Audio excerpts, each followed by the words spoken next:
Decorating Magic. I'm Sue, and today I'm going to show you how to make a haunted Halloween graveyard.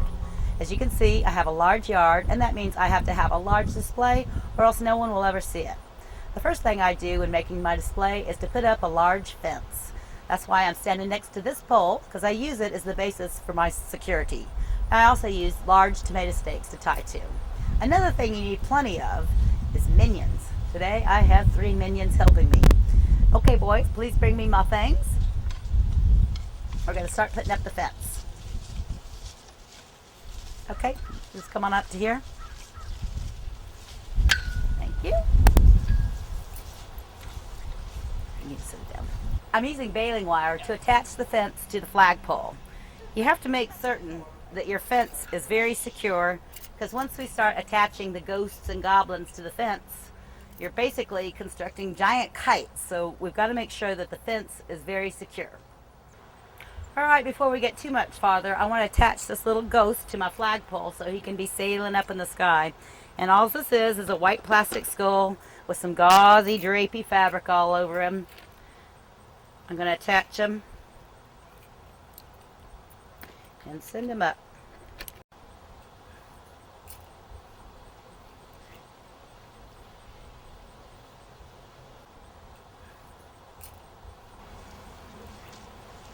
Yeah, we're just going to put it right here.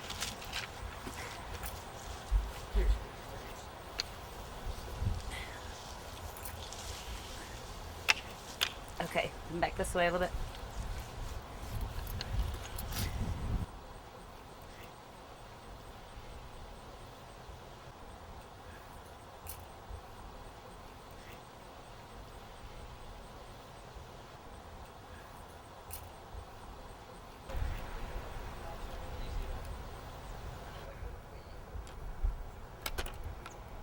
Okay, so we've added some more of our fence, and at the place where they connect, I've hammered in a big tomato stake, and I've used my baling wire to attach it. At the end, I'm going to use a larger one, and what's going to happen is when the fence is all up, I'm going to add my ghouly creatures on PVC pipe frames, and the PVC is just going to slip right down over these. So these particular ones, I'm not going to tie real closely to the fence, so I can slip that PVC over it. We had a good rain yesterday, which is really important because in Middle Tennessee in October, sometimes the ground can be really hard. And I actually pay attention to the weather when I'm putting up my cemetery. Try to wait until after we've had a good rain so I can do this pounding, but also I make sure there's not a big storm coming up in the next few days. Okay, when you're securing the baling wire to the tomato stakes, make sure you get it good and tight so that when we attach our creatures to the fence, it doesn't fall down.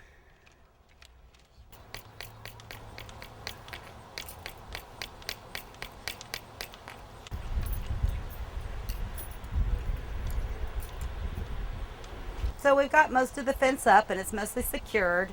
I'm going to put this big guy down here on the end, and for him I've used 1-inch pipe, and instead of a tomato stake I'm using an old broom handle for extra strength. Let's talk about the fence for a minute. Now I realize not all of you are going to have a fence like this, and actually this one I found curbside. But there's lots of other things you could use. I know the big home improvement stores sell pre-made sections of fencing. That's an option. Or you could just build a wall out of hay bales or pine straw. Now I use pine straw with mine, mainly because when Halloween's over, I use it for mulch, and then I don't have to worry about what to do with a bunch of hay bales. Alright, I'm going to go ahead and put this guy on, and then I'm going to attach it to the fence.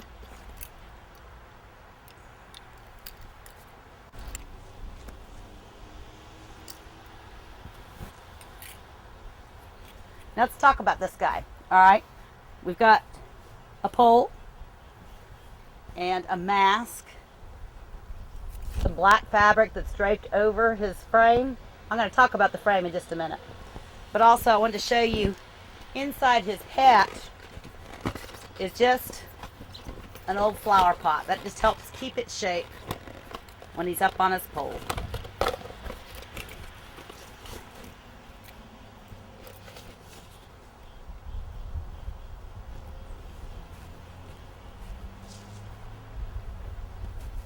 I like to use this old cheesecloth. Just makes everything look a little spookier.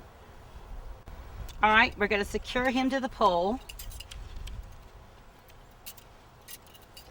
like this. And as I said, this is just a black fabric. It's not a dress or anything. So I need to pin it to the back so that it doesn't blow open and that you see the pole.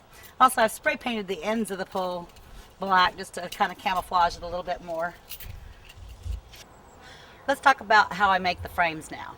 Most of them I just use 1/2" PVC. They slip right over these tomato stakes. On the big guy I use the 1" pipe because he's pretty heavy. Now let me show you what I did. I just cut my PVC pipe to the height I wanted, and then I got an X adapter which just slips right in here. Then I can make shoulders and his neck.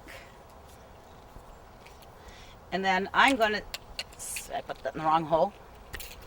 I'm going to slip the PVC pipe over the tomato steak before I dress them, just because it's kind of heavy once you get them dressed.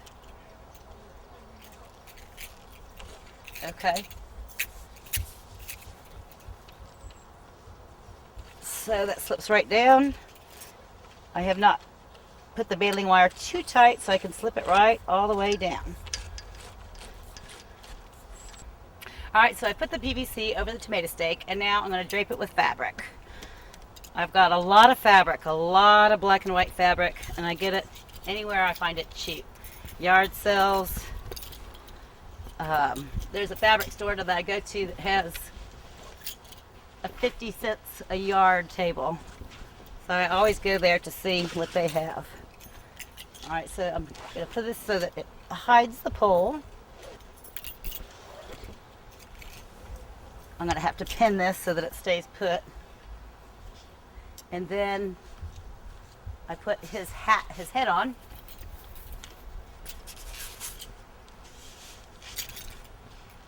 And get him all pinned up so I can hide the pole. Now at this point, I'm trying to figure what my composition is going to look like. There's a lot of black guys, and then I'm going to have some white ghosts. So I kind of staggered the black and the white. And I use orange to kind of carry through the scene, make your eye follow through. I'm going to finish pinning up my ghosts and ghouls, and when I'm back, we'll talk about tombstones.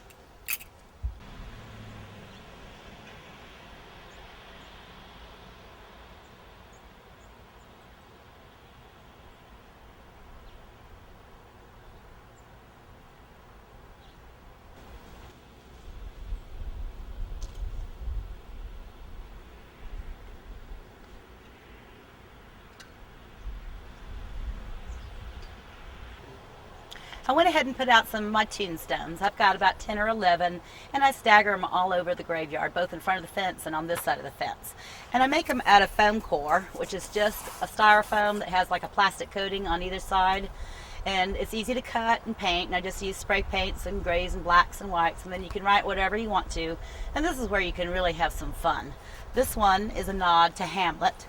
It talks about Yorick, his mentor. We have Scaredy Cat.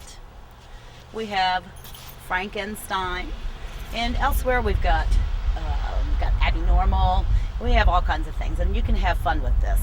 And the way I attach them is with just a tomato stake and some tape, and I'll show you how to do that real quick. A good way to make a hole is using a long screwdriver, like that. Then you can just stick your pole in, like that.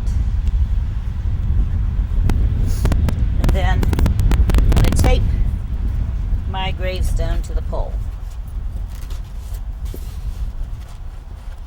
Now I've left space open here next to this tombstone because we're going to be making a fresh grave, because no cemetery is complete without a fresh grave.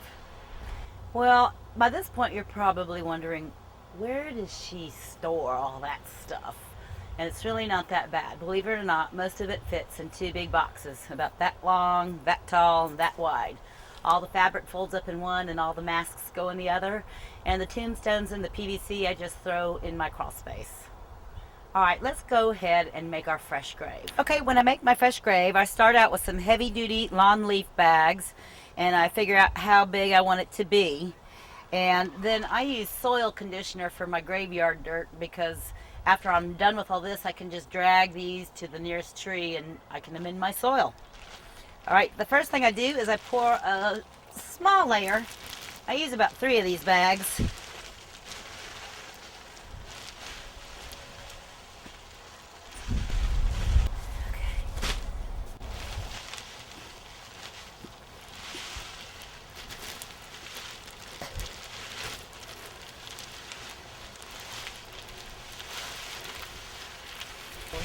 So I'm just sort of smoothing this out a little bit. I've used 2 bags to get this much. I'm going to tuck my little edges in. But right now I'm going to go get a skull and some guts and a foot and a hand so that it's coming out of the grave. Alright, I've poured 2 bags of soil conditioner out and I've kind of smushed it around to where I want it to about the right size. And now I'm going to add a skull. And I've got a heart. I guess that goes on his left side. And I have some guts. Now this was my son's costume last year. He was a zombie, I forget what kind, but he didn't want me to take the shirt off, so we're just going to bury it a little bit. Okay, and we have a hand that we can just stick somewhere, and we have a pretty realistic looking foot that's going to go down here. And then I'm going to pour my 3rd bag on top. Okay, I used part of my 3rd bag to pour over everything and just kind of make it like it looks like it's coming out of the dirt. And now I'm just going to add a few rats that might be eating the intestines there. And we're pretty much done with our fresh grave. The lanterns here. I'm going to put Yorick's skull right next to his graveyard. Oops. And then I'm going to take some of this stuff and make these tombstones look a little bit spookier.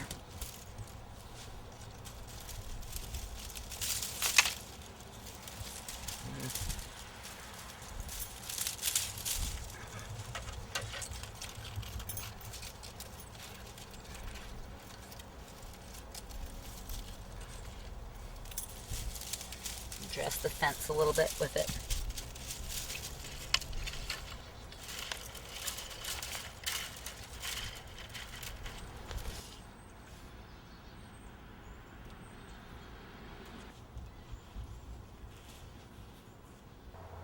But on Halloween night, I take all the masks and turn them this way. So this is what the cemetery looks like from the street. I keep them facing the street until Halloween night, and then I turn their masks around.